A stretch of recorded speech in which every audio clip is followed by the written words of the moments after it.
Mga boss, tumanggap ka pala ng Maleta Boy at Bulaga, galing tumanggi. Mga boss, sa affidavit ng 18 ex-Marines, sinasabi nila doon na nakatanggap si Tito Soto, mga boss, ng 5 maleta at doon nila dila sa may building sa Baclaran. Doon sa tanggapan ni Tito Soto, mga boss, at tinatayang nasa 50 to 70 million ang laman ng 5 maletang yon, mga boss. Pero sa pahayag na yon ng mga ex-Marines ay itinatanggi ni Senate President Tito Soto na tumanggap siya, mga boss.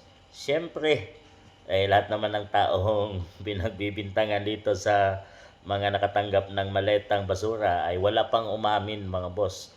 Paano aamin?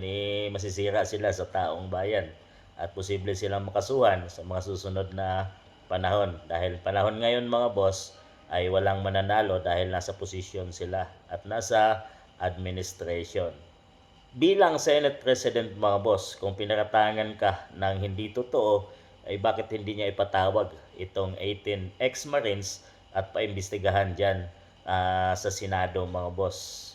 Siyempre, natatakot sila na mapunta at maimbestigahan itong 18 ex-Marines at talagang hinaharang nila sa ngayon dahil wala umanong credibility ang mga taong ito para gawing witness or paimbestigahan dito sa Senado. Talagang takot sila, mga boss.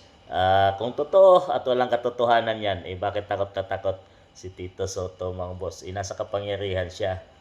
Mga boss, ang lahat ng ito ay tinatayang 805 billion na pera ng taong bayan na galing sa flood control projects. Napakalaking pera, mga boss, na ibinahagi ng mga ex-Marines, dating ex-Marines na mga bagman at mga alalay tauhan ni Saldico, mga boss. Sila yung mga taong nag-deliver at alam nila kung sinong-sino ang mga taong ito na pinagdalhan nila sa mali-malitang pera, mga boss, ng taong bayan.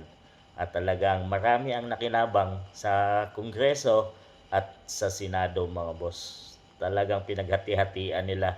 Kaya naman, todo sila takip pag ang investigation ngayon ay tinuturo na ang amo ng sinasabing flood control project. Pag itinuturo na si Speaker Martin Romualdez at PBBM, ay lumalabas na ang mga taong ito na sila ang sinasabing tagaharang dyan sa Senado at sa Kongreso, yung mga congressman, mga boss. Dahil nga nakatanggap na sila na iyon ay kabayaran sa kanilang pagtatanggol, ng gagawing pagtatanggol sa administrasyon at sa ulo or utak ng lahat ng korupsyong nangyayari sa ating bansang Pilipinas ngayon.